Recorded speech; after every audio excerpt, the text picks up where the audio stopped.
시험 과목과 실습 교육 과정에 관해서 보시겠습니다. 시험 과목은 필기와 실기로 두 가지로 나뉘어 있고 둘 다 객관식입니다. 필기는 3과목이고 총 70문항입니다. 한 문제당 1점으로 배점돼서 70점을 할 수가 있고요. 실기도 한 과목에 30문항으로 한 문제당 1점으로 30점이 배점이 됩니다. 실습 교육 과정을 보시겠습니다. 의료기관 또는 보건소에서 실시하는 무려 780시간 이상 이수를 하여야 되는데요. 그 안에는 병원과 종합병원 실습이 400시간 이상이 있겠습니다. 시험 시간표를 보시겠습니다. 시험 시간표에는 총 4교시로 구성이 되어 있고요. 기초 간호학 개요, 그리고 35문항입니다. 2교시에는 보건 간호학 개요이고요. 15문항. 그리고 3교시에는 공중보건학 개론으로 20문항. 4교시에는 실기, 객관식 문제죠. 그래서 30문항으로 이렇게 4가지로 시험은 구성이 되어 있습니다. 물론 객관식이죠.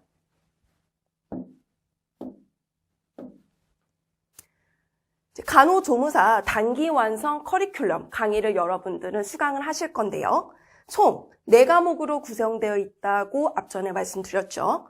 1과목을 보시면 기초 간호학 개요. 그래서 13강으로 책에는 나와 있습니다. 그래서 디테일하게 보시면 간호관리, 그리고 기초해부생리, 양리, 영양, 치과, 한방, 이번엔 간호의 기초를 통해서 성인간호, 모성간호, 아동간호, 노인간호, 응급간호로 나뉘게 됩니다. 제2과목을 보시면 보건간호학 개요입니다. 보건간호와 보건교육, 보건행정, 환경보건, 산업보건으로 나뉘게 됩니다. 3과목을 보시겠습니다. 공중보건학 개론입니다. 그래서 질병관리산업, 굉장히 시험 문제에 많이 나옵니다. 인구와 출산, 그리고 모자보건과 학교보건, 지역사회보건, 의료법규를 배우실 겁니다. 마지막으로 기초간호실무에는 활력징후와 건강사정, 입원관리, 검사, 감염관리와 무균술, 상처 욕창 및 골절간호, 식사간호, 배변 및 배뇨간호, 개인위생 돕기, 체위 유지 및 운동과 이동 돕기, 수술간호, 투약, CPR, 인종간호 돕기로 나뉘어져 있습니다. 여러분들이 시험 보실 때 중요한 파트는 기초간호와 개요 파트겠죠. 그래서 시험 기간이 얼마 안 남았다. 그럴 경우에는 기초간호와 개요, 제1과목을 집중적으로 하시는 것이 유리하다고 보실 수 있겠습니다. 이렇게 4가지 과목을 통해서 문제와 함께 간호조무사 단기 완성 커리큘럼을 시작해 보도록 하겠습니다. 제1강 기초간호학 개요의 간호관리에 관해서 한번 자세하게 보시겠습니다. 자, 국내 보건사업의 역사에 관해서 보실게요. 인류가 시작된 이후부터 시작될 수가 있습니다. 그래서 간호의 역사를 이야기하기 전에 우선 간호란 무엇인가를 알아보겠습니다. 간호의 정의를 내려고 들어가야 이 역사를 알 수가 있는데요. 말 그대로 간호는 어떤 걸까요? 케어의 의미다. 사전적 정의가 뭐죠? 돌보다죠. 돌보고 보살피는 거죠. 그래서 간호의 정의와 간호 역사를 배우는 목적에 어떤 사전적인 의미가 나와 있는데요. 대상자가 뭐죠? 같은 말은 환자죠. 대상자 건강의 회복, 유지, 증진을 위해 돕는 행위다. 그리고요, 대상자는 어떤 대상자예요? 자연 환경과 상호작용을 하는 인간이다. 그렇죠? 여기서는 대상자 말고 환자라고도 표현하기도 하는데 대상자 환자의 건강의 회복, 유지, 증진을 돕는 행위이고 이 대상자는 자연 환경과 상호작용을 하는 인간이다. 라고 보실 수가 있습니다. 이게 병이 날 수도 있고 또 상처가 날 수도 있는 이런 상황일 때 도와주는 게 어떤 간호의 범위이죠. 그래서 이렇게 보시면 되시고요. 이제 간호의 정의를 보셨기 때문에 간호의 역사를 배우는 목적은 무엇인가에 관해서 자세히 배워보실게요. 간호 역사라고 하면은 꼭 간호가 아니더라도 역사하면 어떤 생각이 드실까요? 연도 외워야 돼. 그리고 순서. 그리고 사람 이름 외워야 돼. 이런 생각들을 많이 하시죠? 이런 것들을 배우는 게 역사죠. 그래서 간호 역사를 배우는 목적은 분명히 있습니다. 이 목적 자체도 시험 문제의 기출로 단독으로 나오거든요. 그래서 정리하고 넘어가실게요. 1번, 2번, 3번, 4번으로 나뉘어봤는데요. 1번, 세계사적 사건의 변화가 있고요. 2번, 간호 지도자들의 시대적인 상황에 대한 대처가 있습니다. 간호의 역사를 배우는 목적은 분명히 있습니다. 목적 자체도 시험 문제에 나오기도 하지만은 인류가 생전 이래로 간호를 떼놓을 수가 없었어요. 그래서 굉장히 어떤 인류 역사에 있어서 많은 영향을 끼쳤고 이 사건과 관련해서 어떤 변화된 내용이라든지 그리고 그때 역사에선 이렇게 대처를 했구나. 그럼 지금 현대에서는 어떤 대처를 해야 되겠다라고 해서 대처 방법을 배울 수가 있겠죠. 그래서 1번, 2번을 통해서 3, 4번을 해결과 도움을 받을 수 있습니다. 오늘날 간호 문제를 해결해서 도움을 받는다. 미래 간호 사업 계획을 통해서 도움을 받는다라고 말이죠. 이번에 국내 사업의 역사, 보건 역사에 대해서 보실게요. 우선 한국 간호 역사를 보시면 조선시대부터 먼저 보시겠습니다. 물론 간호라고 하는 것은 서양 문명에서 들어온 케이스가 되겠죠. 한국의 역사보다는 어떤 세계적인 역사가 더 깊은데요. 우선은 국내, 한국을 먼저 보시겠습니다. 조선시대 의녀제도가 있습니다.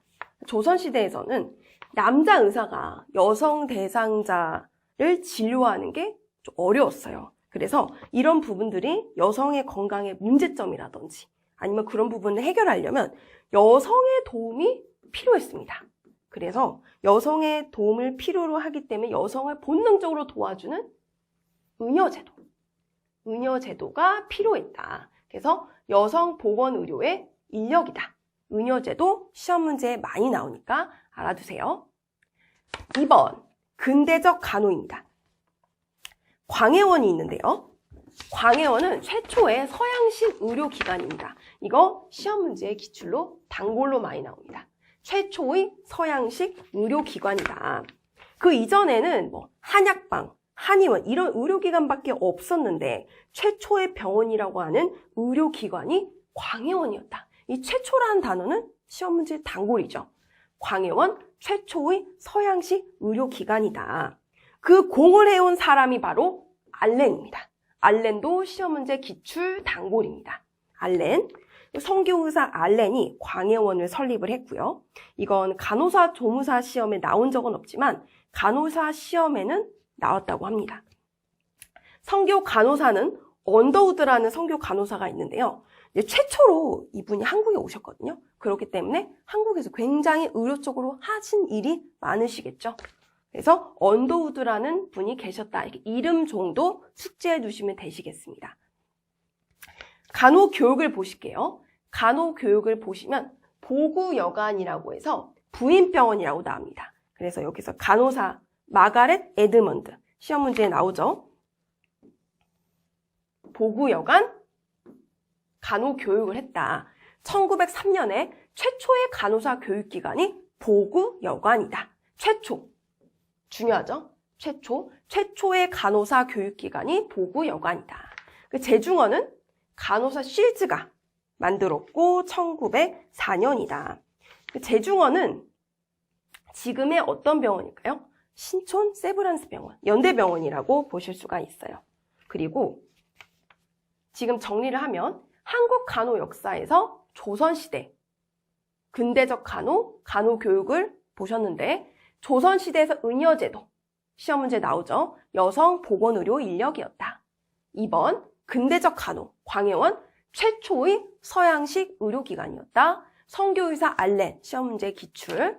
간호교육은 보구여관, 부인병원, 시험 문제 나오죠. 1903년 최초의 간호사 교육기관이었다. 국내 보건사업의 역사 이어서 보시겠습니다. 간호사와 간호조무사 두 개를 나눠서 적어봤는데요. 우선 다음 명칭과 이제 관련된 부분인데 이건 시험 문제에 나온 적은 없지만 좀 짚고 넘어가야 될 부분이죠. 좀 보실게요. 고종 31년 위생과를 설치를 했습니다. 그래서 의료행정에 중요한 역할을 했었다. 1885년, 편하게 들으세요. 한국 최초의 서양식 병원인, 시험 문제 방금 나왔죠? 최초의 서양식 병원인 광해원을 설립을 했다. 기출, 단골입니다. 1885년, 날짜도 알아두시면 좋으시겠죠? 1893년에는 세브란스 의학교가 설립이 되었고 1899년에는 경성의학교가 설립이 되었다. 그리고 1897년에는 병역사업으로 지석영 선생이 처음으로 종류 접종을 실시했다. 1903년, 중요합니다. 1903년에 간호부가 설치가 되었다. 그리고 1931년 선교사인 할박사의 결핵요양원의 설립이 있었고요. 1945년 8월 15일 강복절에 간호원으로 바뀝니다. 여기서 중요한 포인트는 광해원 설립 1885년 그리고 1903년 이후에 간호부 그리고 1945년 8월 15일 광복의 간호원 이 부분을 기억해 주시면 되시겠습니다. 다음 보실게요. 이어서 보시겠습니다. 1946년 미군정 하에서 각 도청의 위생시설과 수의과, 방역과 등을 설치를 했는데 현대 보건행정의 큰 계기를 마련한 게 1946년이라고 합니다. 1956년에는 12월 30일 보건소법을 공포를 했고요. 보건소에서 관계 업무를 일체를 담당해야 했습니다. 1962년 이후에는 가족계획 사업이 정부 사업으로 채택이 되었다. 편하게 들으세요. 1973년에는 간호보조법이 설치가 돼서 간호보조원, 한국간호조무사협회가 창설이 되었다. 이 간호보조원이 있다는 게 어떤 뜻일까요? 간호사가 부족하다는 뜻이겠죠. 그래서 의료 인력을 충원하는 목적에서 간호보조원이 생겼다고 이해하시면 좋으실 것 같아요. 그리고 여기 한국간호조무사협회가 설치되었다라고 적혀 있죠. 이 간호조무사협회도 꽤 오래됐습니다. 그래서 1966년에는 간호사들이 무려 1000명이 넘게 독일이나 이런 곳으로 파견을 갔었습니다. 그래서 외화달러를 벌어들이기 위해서 이제 한국에도 많이 가게 됐는데 1973년 여기에는 간 인원이 무려 6천여 명이었다고 합니다. 거의 뭐 대부분이 갔다고 볼 수가 있죠. 어마어마하게 독일로 갑니다. 한국에는 간호사가 부족합니까? 그래서 간호보조원이 생겼고 그래서 지금은 간호조무사로 지금 기준으로는 간호사와 간호학과도 굉장히 많아져서 2만 명이 넘는 걸로 알고 있거든요. 간호학과 18,000명 정도가 1년에 간호사만 나오고 간호조무사도 거의 2만 명에 육박하는 숫자가 나옵니다. 1년에 4만 명 정도 간호인력이 나온다고 생각하시면 되시는데요. 굉장히 많죠. 그래서 간호사와 간호조무사는 배출이 많이 나오지만 실제로 근무하는 숫자는 어떨까요? 실제로 근무한 숫자는 또 상대적으로 적습니다. 그래서 어쨌든 간호조무사는 파병 시기와 맞물려서 인력이 부족해지면서 이런 배경이 생겼다. 1973년 간호보조법이 생기고 간호보조원, 한국간호조무사가 설치가 된 배경이다라고 배경 지식으로 알아두시면 되실 것 같아요. 이어서 보실게요. 1977년 이후에는 의료보험의 시대가 개막이 되었다. 그리고 1987년에서 11월 이후에는 의료법이라고 해서 간호사, 간호조무사 이거 알아두시면 좋으실 것 같아요. 의료법으로 되게 엄격해지고 보건의료와 관련된 법이 틀이 만들어지는 시기입니다. 이제 2018년 이후에 노인 인구가 아주 급격하게 늘어나면서 간호사도 많이 필요하지만 간호사만으로 대처하기에는 턱없이 부족했습니다. 의료 인력이요. 그래서 워낙에 노령 인구가 많아지다 보니까 금방 전체 인구의 3분의 1이 됐다고 했죠. 3명 중에 1명이 노령 인구라는 통계가 있었죠. 그래서 간호조무사분들도 굉장히 많이 필요로 하게 된 계기이기도 합니다. 지역사회의 간호의 역사적 발달에 관해서 보시겠습니다. 최초의 방문 간호사, 기원 후 60년경 패배란 사람이 있었다. 패배 시험 문제에 나옵니다. 알아두세요. 최초의 방문 간호사, 패배. 그리고 2번, 근대의 방문 간호 사업, 1859년에 로빈슨 간호사가 실시를 했다. 3번, 우리나라의 보건간호사업이라고 해서 1923년 노선북 태화여관의 보건사업부에서 설치를 했다. 1948년 대한민국 정부 수립과 함께 많은 간호학교가 설치가 되었고 각 면까지 보건소 또는 보건지소가 설치가 되었다. 보건간호사의 필요 문제가 대두가 되었다고 합니다. 지역사회 간호학의 역사의 발전. 여기서 중요한 것은 최초의 방문 간호사는 패배입니다. 근대의 방문 간호사업은 로빈슨이다. 태화여관도 중요하죠. 1967년을 보시겠습니다. 서울대학교 보건대학원의 1년 과정의 지역사회 간호 과정이 시작이 되었고요. 보건요원이 부족 시에 간호조무사 보건지소에 배치해서 보건사업을 보조했다. 1980년에는 12월 농어촌 보건의료를 위한 특별조치법이 농특법이라고 합니다. 농특법. 공포가 됐다. 보건진료원의 명칭을 가진 지역사회 간호사가 출연이 되었고 1980년 이후에는 간호조무사가 간호보조인력으로 활용이 되어 지역사회 주민을 위한 보건사업의 일익을 담당했다라고 합니다. 이번엔 현대 간호에 관해서 보시겠습니다. 간호 개념입니다. 나이팅게일, 간호는 자연적인 치유가 잘 될 수 있도록 좋은 환경을 제공하는 것이다. 그래서 간호 발달의 기본이 됩니다. 간호는 자연적인 치유가 될 수 있도록 좋은 환경을 제공하는 게 목적입니다. 그게 바로 베이스죠. 전인간호 중요한데요. 오늘날 요구되는 대상자의 육체적, 정신적, 심리적, 사회적, 용적 요구를 충족시켜준 행위가 전인간호다. 그래서 같은 진단이지만 서로 다른 간호를 하는 거죠. 간호 제공을 하고요. 건강을 유지하고 증진시킵니다. 최종 목적은 대상자 스스로 건강 문제를 해결할 수 있도록 하는 게 중요하죠. 대상자 스스로 시험 문제에 나옵니다. 건강 문제를 파악하고 간호계획, 기출이죠. 건강 문제를 파악하고 간호계획을 세우고 수행을 하고 평가합니다. 현대의 간호 다시 정리해 보시면요. 나이팅게일, 간호는 자연적인 치유가 잘 될 수 있도록 좋은 환경을 제공하는 것이다. 그리고 전인간호, 오늘날 요구되는 같은 진단, 다른 간호.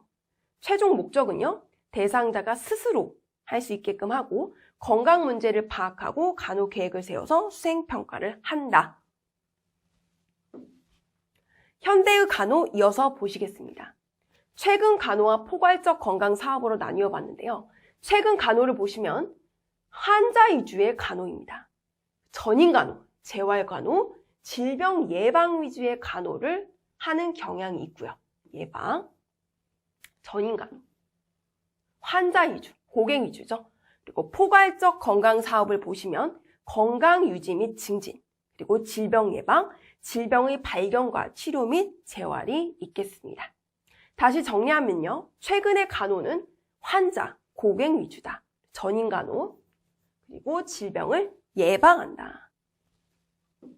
예전에는 치료 중심이었죠. 지금은 예방 중심입니다. 환자 간호 이어서 보시겠습니다. 환자에게 입원 시 불안을 조성시키는 요소는 무엇일까요? 6가지로 나눠봤는데요. 첫 번째, 가까운 사람들과의 격리. 불안하겠죠? 두 번째, 건강관리 요원들의 비인간적인 태도. 환자분들이 병원에서 친절함을 많이 못 받는다는 통계가 있거든요. 비인간적인 태도를 받았다. 세 번째는요, 낯선 기구 및 소음. 정말 낯설죠, 병원. 네 번째, 병원 용어의 이해력이 부족하다. 그래서 어떤 통계를 보면은 환자분들의 불만들 중에서 어려운 의학 용어를 이제 의사분들이나 간호사분들, 간호조무사분들도 환자들에게 하는 거예요. 그래서 환자분들 이해를 못 하는데 그대로 그냥 이렇게 하시면 되고요. 뭐 BST를 체크하면 되고요. 이런 식으로 그냥 사무적인 어떤 업무를 통해서 환자분들은 치료를 하는 게 중요하다 이렇게 생각을 하시는데 병원 용어의 이해가 부족하기 때문에 여러분들은 병원 용어를 자세하게 풀어서 설명을 시켜주면 좋겠죠.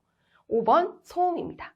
그리고 6번 동통과 질병의 예후 등. 이래서 환자에게 입원 시 불안을 조성시키는 요소 중에서는 이렇게 6개가 있겠습니다.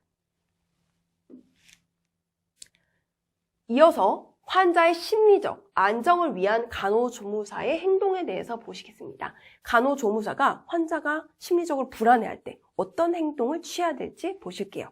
6가지로 정리해봤습니다. 1번, 정숙하고 신뢰성이 있는 행동이다. 두 번째는 프라이버시를 보장해야 된다. 세 번째는 간호 시행 전에 친절하고 자세한 설명을 해야 된다. 당연하죠.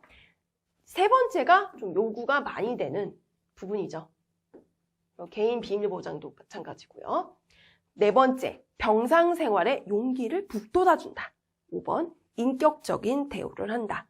6번, 면회 시간을 조절한다. 특히 소아의 경우. 이렇게 6가지가 있겠습니다. 2번, 3번이 조금 포인트라고 보실 수가 있어요. 개인의 비밀을 보장한다. 그리고 간호 시행 전에 친절하고 자세한 설명을 한다. 환자의 간호 이어서 보시겠습니다. 전인 간호. 너무너무 중요해도 모자랍니다. 전인 간호. 1번, 환자의 육체적, 정신적, 사회적으로 더 나아가는 영적 요구를 충족시켜주기 위한 포괄적인 간호다. 인간 중심의 개별적인 간호다. 전인 간호를 시행하기 위해 개개인을 깊이 이해하고 간호 요구가 무엇인지를 발견해야 된다. 여기서 포인트는 육체적, 정신적, 심리적, 사회적, 영적 요구를 5가지죠. 육체적, 정신적, 심리적, 사회적, 영적 요구를 충족시키기 위한 간호이다. 그래서 같은 진단, 서로 다른 간호. 앞전에 배우셨죠?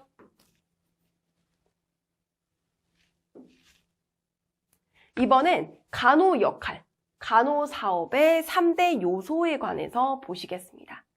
간호 사업을 보시면요. 전인 간호란 육체, 정신, 감정의 일체를 간호하는 것이다. 요구는 간호 지식, 기술, 사랑의 조화이다. 자세히 보시면요. 지식, 기술, 사랑으로 나뉘어 봤는데요. 지식은요.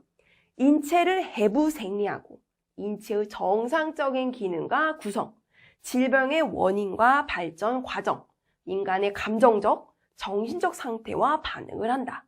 이게 지식이고요. 2번, 기술. 신속하고 정확한 간호기술. 요하죠. 환자 관찰을 방법한다. 세 번째는 사랑입니다. 각 사람마다 생각하는 특성이 다 다르겠죠. 행동도 다릅니다. 그래서 신체적 간호, 정신적 간호, 희생 봉사 정신이 필요하다. 이 3번 부분이 바로 앞전에 말씀드렸던 같은 진단, 다른 간호와 일맥상통한 내용이 되겠죠. 그래서 이렇게 간호 지식과 기술과 사랑의 조화를 통해서 간호 사업이 전인 간호로서 역할을 한다고 보시면 되시겠습니다. 이어서 간호 역할, 간호사업 3대 요소에 대해서 자세히 보실게요. 간호의 본질, 간호사 양성, 세계보건기구, 간호의 3대 요소 보실게요. 간호의 본질에 관해서 보시겠습니다. 사랑과 보호, 나이팅게일 정신이라고 하죠. 희생과 봉사 정신이며 기본 목표는 무엇일까요? 인간의 삶을 건강하게 영위하도록 돕는 것이 결국 기본적인 간호의 목적입니다. 간호사 양성은 우리나라 최초 간호사를 양성한 기관은 보구여관이다. 최초, 시험 문제 100%겠죠? 보구여관. 세계보건기구 WHO에서 제시한 건강의 개념에는 신체적, 정신적, 사회적, 영적으로 완전히 안녕한 상태가 세계보건기구에서 제안하는 개념입니다. 네 번째를 보시면 간호에는 3대 요소가 있습니다. 기술적 간호, 과학적 간호, 정신적 간호가 있습니다. 이게 객관식으로 시험 문제가 자주 나오거든요. 그래서 간호의 3대 요소라고 해서 1번 기술적 간호, 2번 과학적 간호, 3번 정신적 간호, 4번, 5번 다른 내용으로 해서 간호의 3대 요소가 시험 문제의 단골입니다. 여기 정리해보면요. 간호사 양성은 보구여관, 그리고 간호의 3대 요소는 기술, 지식, 사랑이다. 이번엔 간호조무사의 직업윤리와 태도에 관해서 보시겠습니다. 윤리인데요. 윤리의 가치는 자기 이익을 우선하는 행동으로 사회 질서가 붕괴되는 것을 막을 수가 있죠.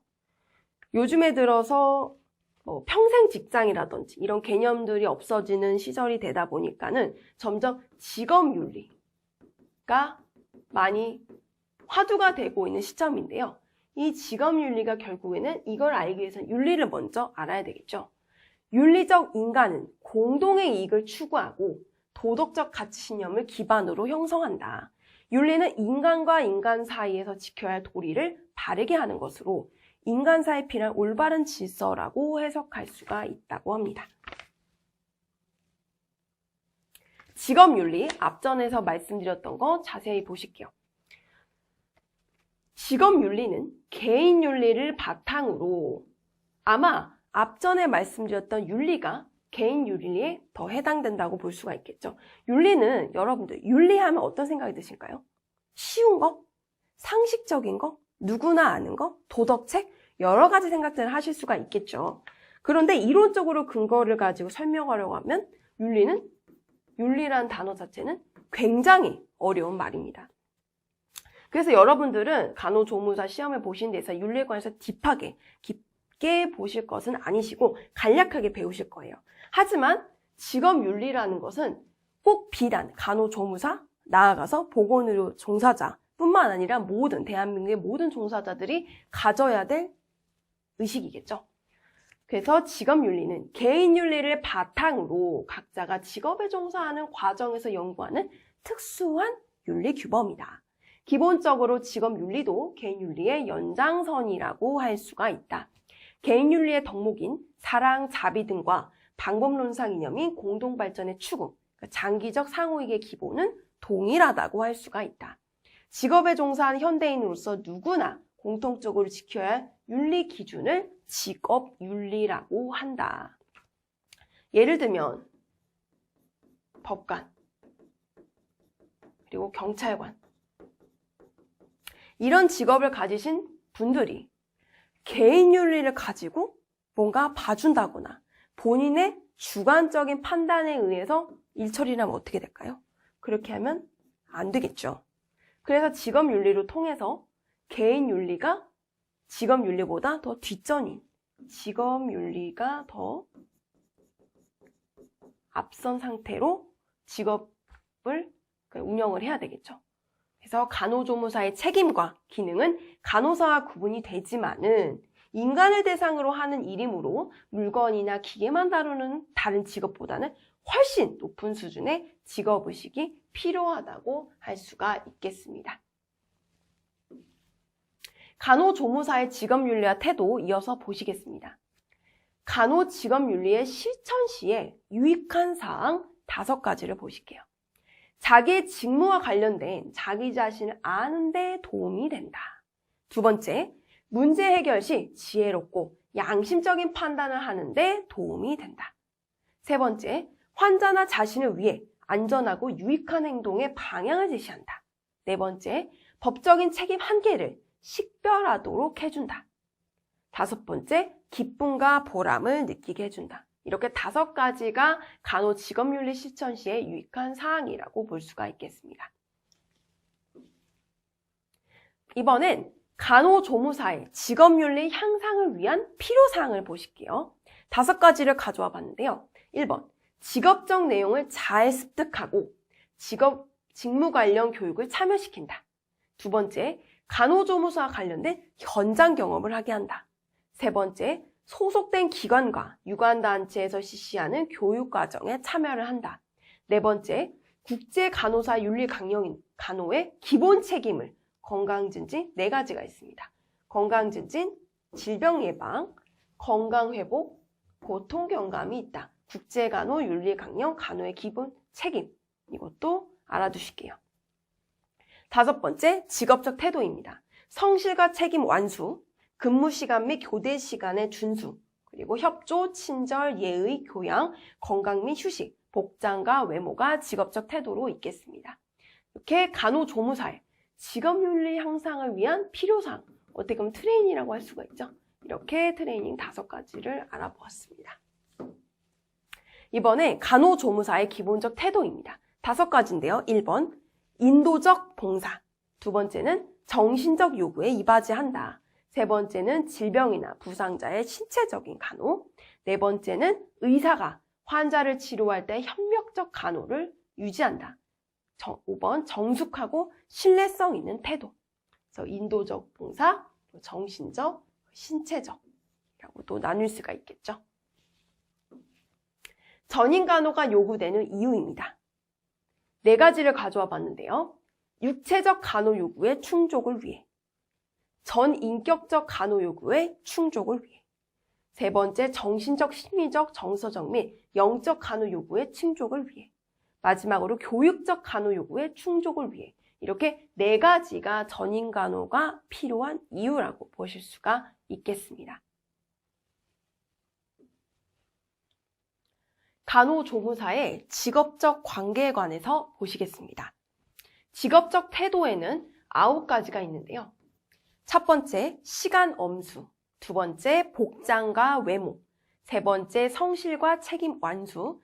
네 번째, 친절, 예의, 교양, 건강, 휴식, 협조. 이렇게 9가지가 있는데요. 간호조무사의 직업적 관계에서 직업적 태도의 시간 엄수를 보시겠습니다.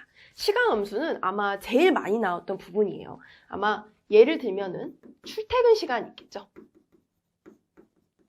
병동에서 예를 들면 3교대 근무하시는 분들이 예를 들어서 이브닝번이 그다음에 나이트번한테 인계를 주는 상황인데 나이트번이 시간을 늦는다고 상상해 보세요.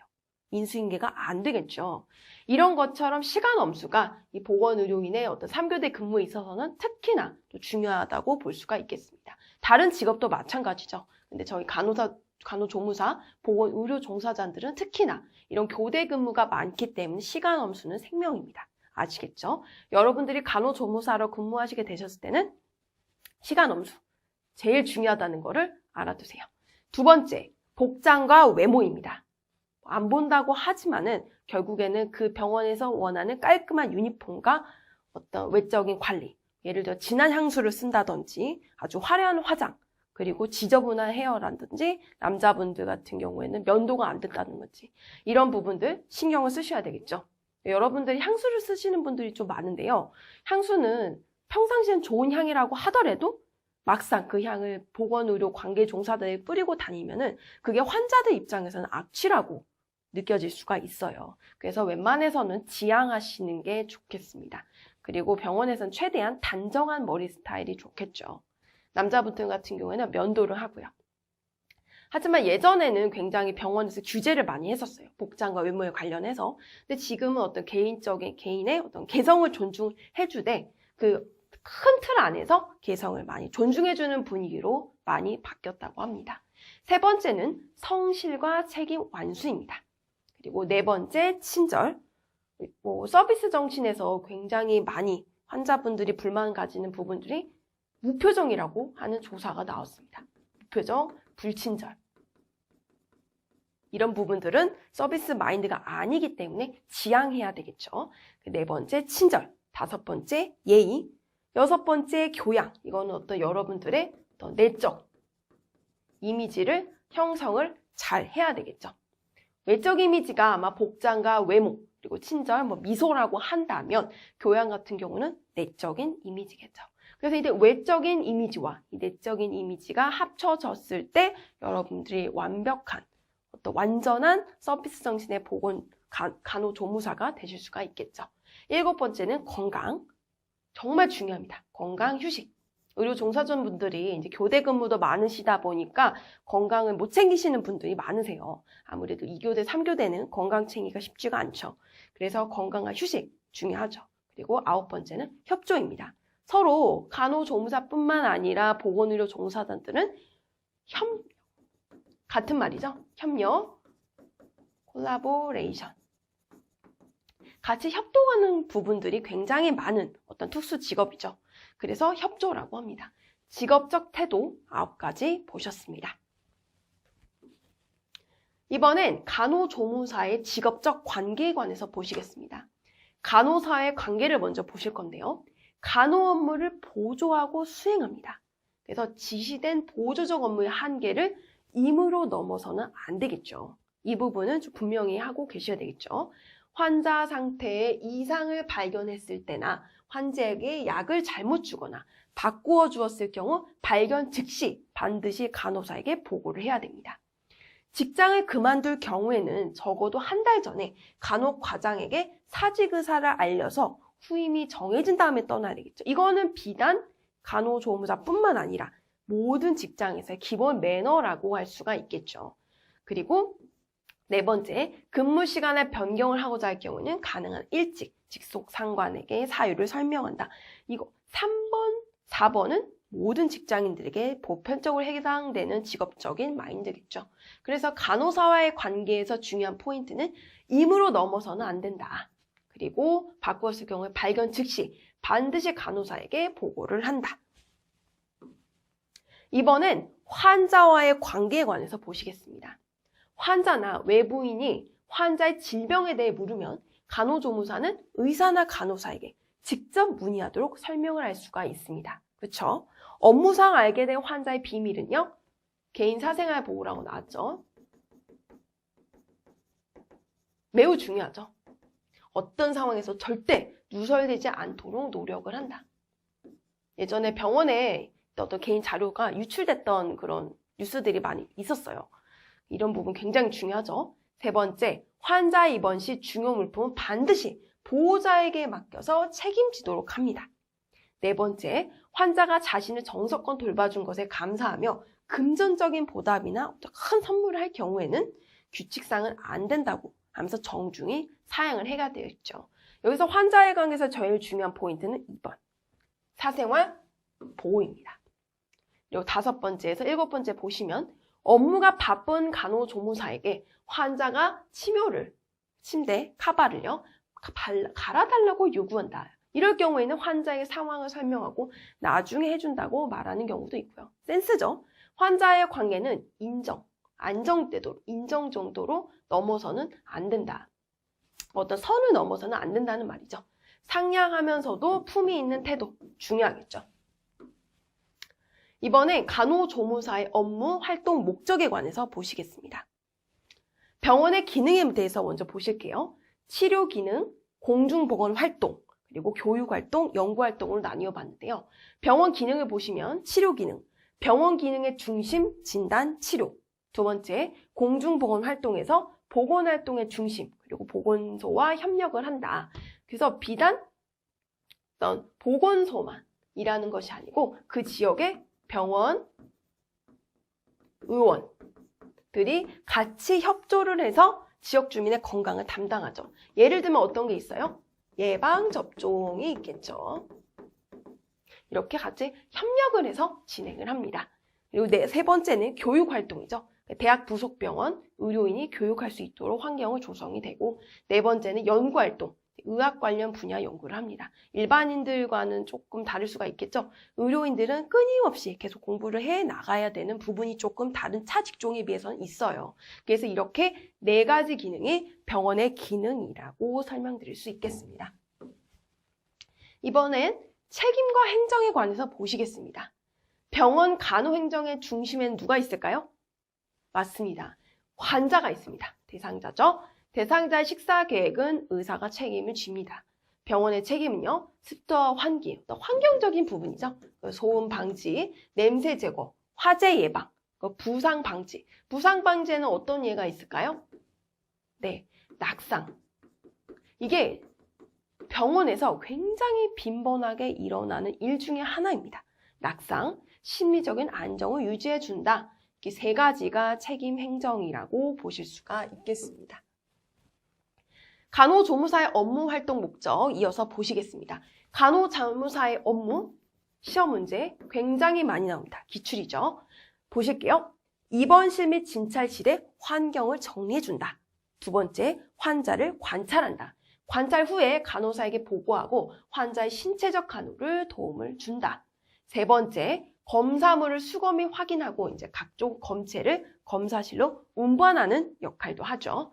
4번째는 식사를 보조하고 5번째는 개인 위생을 보조합니다. 6번째 환자를 교육시키고요. 7번째는 진료를 보조합니다. 8번째 드레싱 준비, 체온과 맥박 및 호흡 측정, 기구의 소독과 손질 및 사후를 정리한다. 기구나 물품의 재고 조사 및 보고한다. 환자 침상을 정돈한다. 이렇게 12가지의 업무로 나뉘어봤는데 시험 문제에서 어떻게 나올까요? 이렇게 해서 옳지 않은 것은 이라고 해서 1번, 2번, 3번 이렇게 물어보겠죠. 이런 문제로 단골로 출제가 됩니다. 거의 매년 상반기, 하반기로 여러분들은 간호조무사 시험을 보시니까 거의 매번 시험에 나왔다고 해도 무방합니다. 굉장히 중요합니다. 간호환경 조성입니다. 물리적 환경을 보실게요. 편안한 환경, 온도는요. 실내 온도는 20도에서 25도가 적당하고 침구 사용의 경우는 18도가 적당한다. 여러분들 시험 문제 공부하실 때 20도에서 22도, 18도, 40에서 60%, 50에서 60% 이렇게 외우실 필요는 없어요. 여기서 플러스 마이너스 10도 정도, 10% 또는 10도 정도 요거 하셔도 됩니다. 그 범위 내에서만 크게 움직이지 않으면 다 정답 범주에 있어요. 온도, 습도, 인체에 가장 적합한 습도는 40에서 60%다.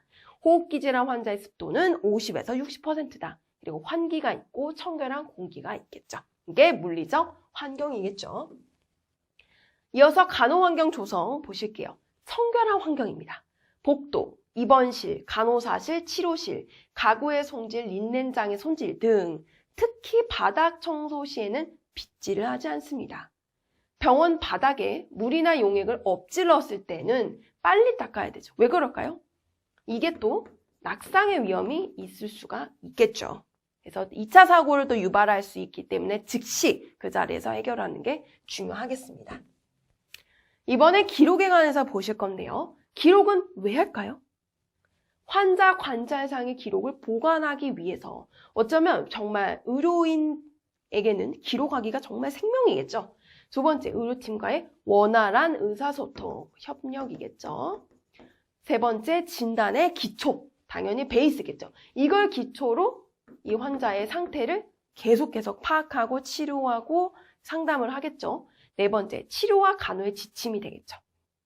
그리고 연구, 통계 및 교육 자료로서의 이용이 되겠고요. 법률상, 보험관계상의 증거 자료가 된다. 그래서 6가지가 기록하기의 목적이 되겠습니다. 이어서 기록하기 보실게요. 일반적인 간호 기록에 규칙이 있다고 합니다.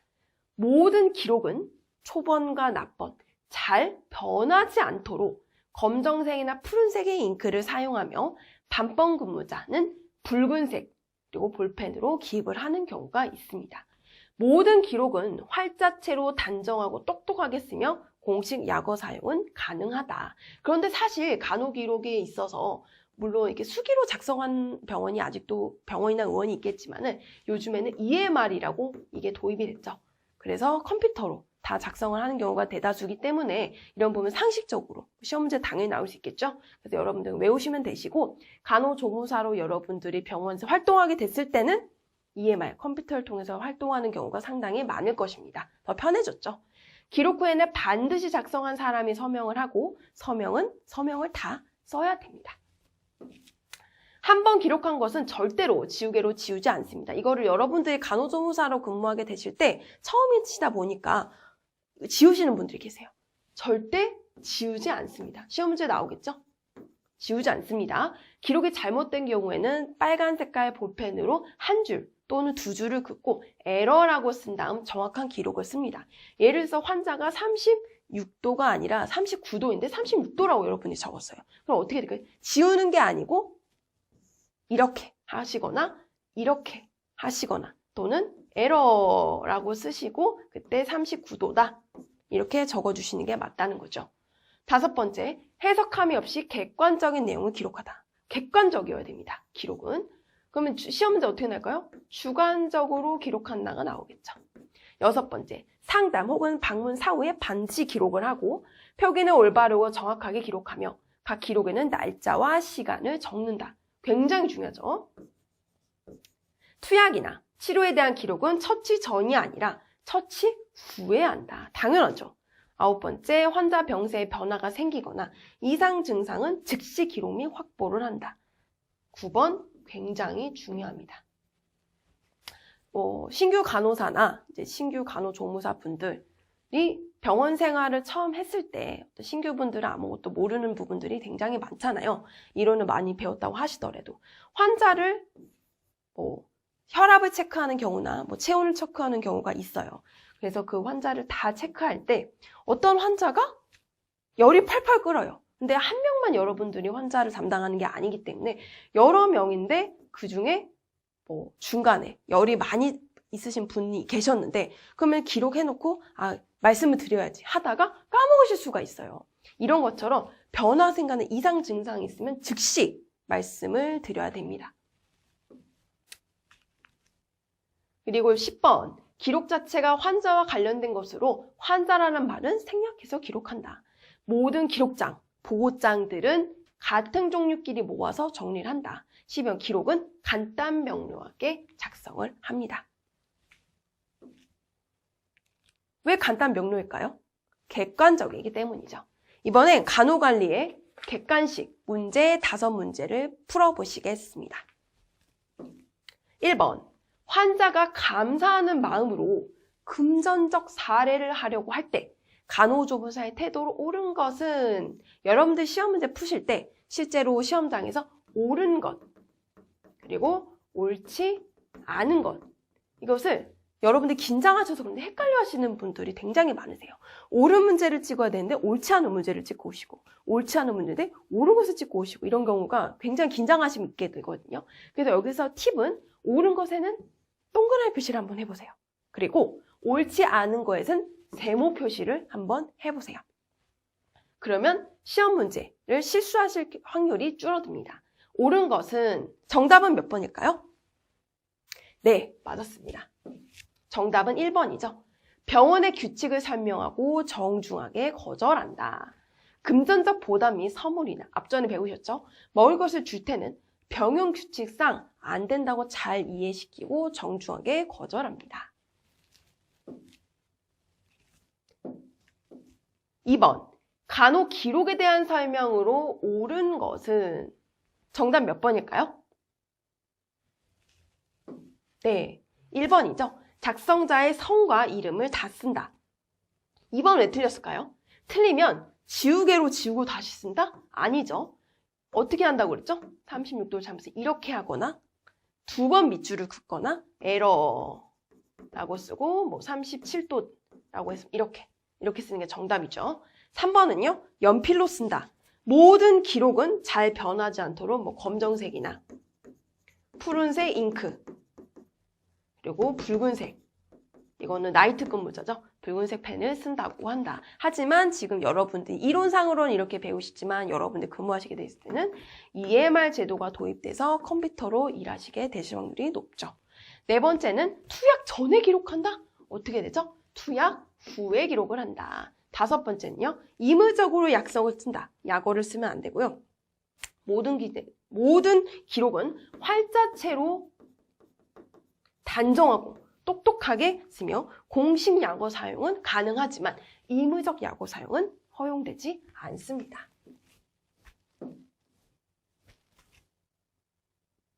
간호조무사의 직업적 태도로 적절한 것은 마찬가지로 적절한 것, 적절하지 않은 것 표시를 정확히 해주세요. 간호조무사의 직업적 태도로 적절하지 않은 것은 정답은요? 1번이죠. 자기의 직무를 정확히 알고 이행을 한다. 나머지 왜 틀렸을까요? 2번, 환자의 비밀은 동료와 공유를 한다. 어떤 상황에서도 공유를 하면 안 돼. 사생활 보호. 중요하죠. 3번째, 환자 요구는 모두 들어준다. 어떤 선을 넘어서는 안 됩니다. 4번째, 환자가 주는 선물은 감사히 받는다. 어떻게 해야 될까요? 아무리 많이 그렇게 준다고 하시더라도 환자분 병원사의 그 규칙이 있는데 이런 부분에서 저희가 받을 수가 없어요. 마음은 감사하지만 죄송합니다. 아니면 마음만 받겠습니다. 이렇게 센스 있게 넘어가야 되겠죠. 5번째, 간호복을 입고 외출한다? 안 되겠죠. 4번째 문제 보시겠습니다. 환자에 대한 간호조무사의 태도로 옳은 것은 정답은요? 환자의 이야기를 주의 깊게 들어준다입니다. 나머지를 보실게요. 환자가 요구하는 것은 일단 무시한다. 환자가 잘못한 일이 있으면 훈계한다. 상냥하면서도 품위 있는 태도를 지녀야 되겠죠. 무시한다? 훈계한다? 다 아니죠. 2번째, 환자가 하는 말은 모두 들어준다? 아니죠. 저희는 들어줄 수 있는 범위가 제한되어 있어요. 이런 부분을 벗어나게 된다면 정중하게 설명을 드리고 할 수가 없겠죠.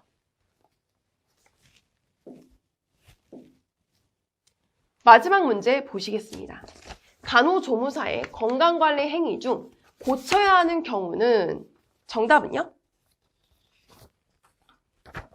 네, 맞았습니다. 손끝을 보호하기 위해 손톱을 길게 기른다입니다. 청결을 위해서 손톱은 깨끗하게 잘라줘야 되겠죠.